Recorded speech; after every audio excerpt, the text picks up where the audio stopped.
Jemi në akuzë, natyrisht kam mbritur akuzatorja jonë. Arsela Gjoni, faleminderit që jeni me ne. Ajo është një juriste, një aktiviste dhe një artiste, le të themi. Faleminderit që jeni sot në studio. Faleminderit juve. Cila është akuza juaj dhe kujt i drejtohet ajo akuzë? Akuza ime është, le të themi, gratë përballë drejtësisë shqiptare dhe akuzoj në këtë rast ligjet e cunguara dhe sistemin gjyqësor si aplikon ato. Po, ku e shikoni këtë problematik? Ku fillon pikërisht ngërçi? Është Shqipëria rast unik që i ka këto ligje, apo janë modele të këqija edhe... Po shpjegoj me një herë tani, e dashur Nela.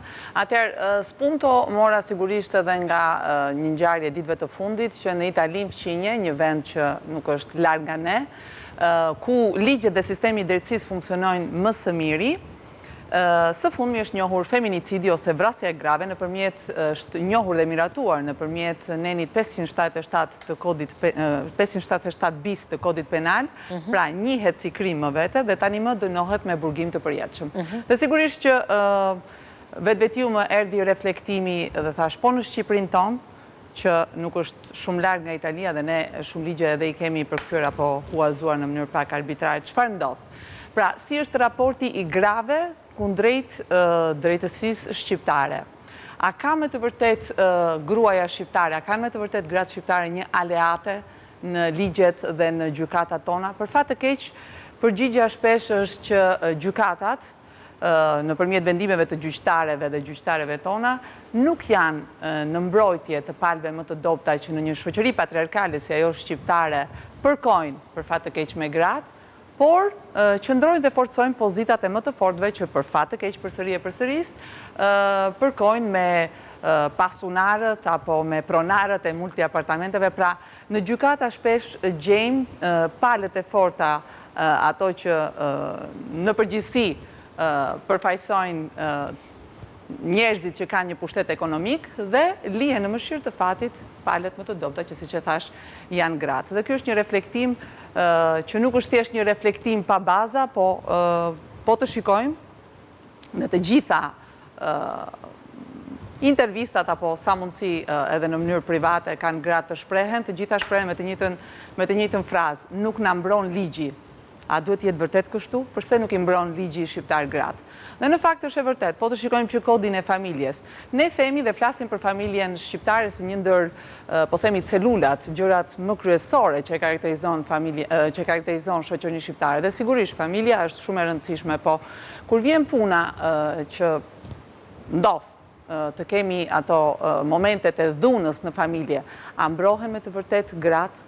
Shpesh në përgjykata jepen vendime të tipit që u mohohen të drejta bazë, që këto janë të pakonceptueshme në Itali apo në Europë, që janë për shembull e drejta e strehimit, apo kur ka një pabarazi ekonomike midis bashkëshortëve të ndihmohet pala me e dobët, apo të jepet një kontribut, një ushqim, një pension ushqimor. Pra janë të gjitha këto të drejta bazë, do të thosha unë, që shpesh herë jo vetëm nuk jepen në favor të palëve më të dobta, e përsëris në shoqërinë shqiptare shpesh janë gratë, por i disfavorizojnë ato. Mos është një lloj qëndrimi kështu si fatalist ky që gratë?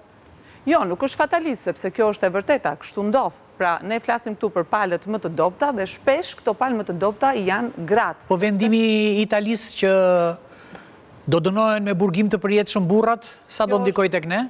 Kjo është diçka që ka të bëjë pikërisht me këtë që shteti italian deja, domethënë i ka ligjet shumë të mira në mbrojtje të familjes, në mbrojtje të grave, dhe nga ana tjetër e përforcon atë sepse vitet e fundit ka patur një rritje të numrit të vrasjeve të grave, kjo si pasojë edhe atje. Po a prish kjo barazin shoqërore, domethënë mos duket një budallë ky? Që qa kuptimi ka jeta e Ornelës me jetën time, nuk është jeta e Ornelës me vlefshme se jeta ime dhe as e kundërta.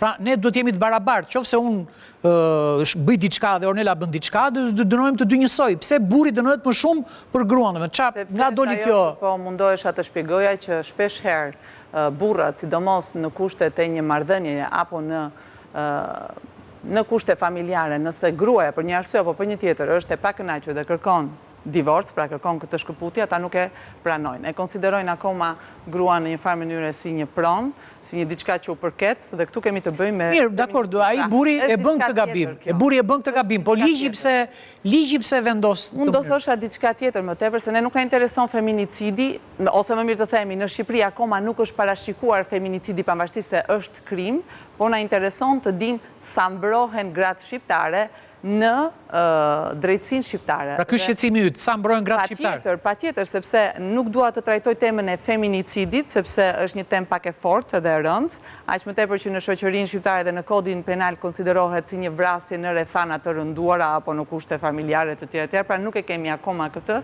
po nuk është se dua të fokusojmë këtu, dua të them, a i kemi me të vërtet gratë tona të mbrojtura? Pra akuza jote është që ligji jonë është i paplot. Ligjet tona. Se e thonë këtë si fjali, që ligjet tona janë shumë të mira. Jo, absolutisht. Ligjet tona janë të cunguara me një terminologji as pak të sakt ose që lë hapësirë për interpretim. Dhe për fat të keq, këtu është ai momenti kyç që gjyqtarët dhe gjyqtaret përdorin pikërisht këtë terminologji jo të mirë formuluar të gjyqeve tona, për t'i kthyer ato pastaj në favor të palës që ata duan të favorizojnë dhe jo shpesh. Kjo është në funksion të palës që duhet mbrojtur.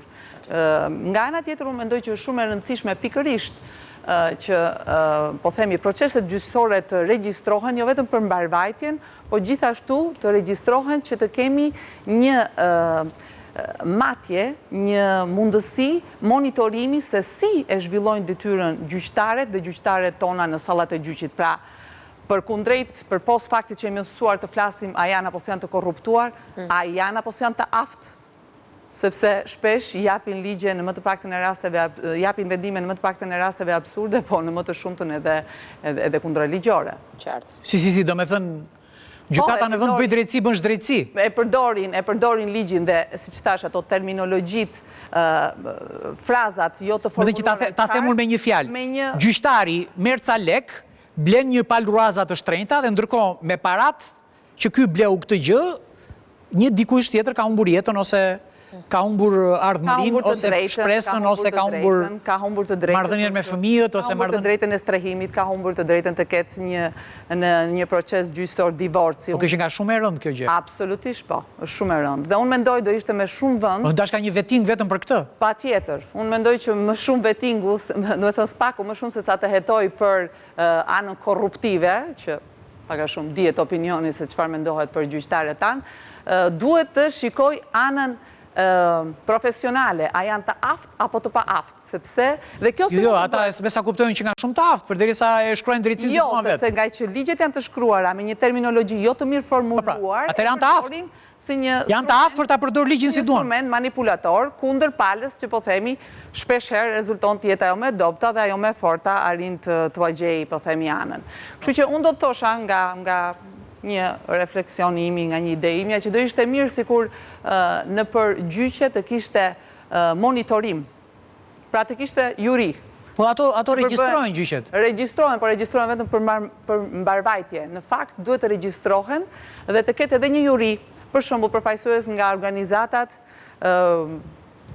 të ndryshme, për shembull, po themi, për mbrojtjen të drejtave të grave, NGO-t, përfaqësues nga të huajt, nga organizatat e huaja.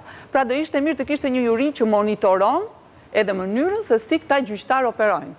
Si këta gjyqtar veprojnë në për sallat e gjyqit, sepse përsëris e përdorin... Se shbërë në një kazus publik për këtë? Sepse gratë e thonë midis njëra tjetërës që s'kemi ligjë, s'na mbron ligji. Pra, edhe të drejtat bazë, si që thash, e strehimit, fëmijëve. Do me thënë, një grua shqiptare që të themi të jetë e mbuluar, ose të jetë e mbrojtur, duhet të ketë fëmijë. Nëse nuk ka fëmijë, është totalisht e pambrojtur. Të lutem, do ta përsërisësh edhe një herë akuzën dhe kujt i drejtohet ajo? Te kamera. Akuza i drejtohet ligjeve të cunguara dhe jo të mirë formuluara dhe sigurisht gjykatave të cilat nuk interpretojnë ato në mënyrën e dur dhe në favor të palëve më të dobta. Për të sjellë kështu në një farë mënyre atë barazin që presupozohet të vinë nga tempujt e drejtësisë. Duke të falenderuar shumë për akuzën tuaj, unë duaj që bashkërisht ne nga pas kamerave të ndjekin Erion Kriston në monologun e tij. Patjetër. Faleminderit. Faleminderit. Faleminderit.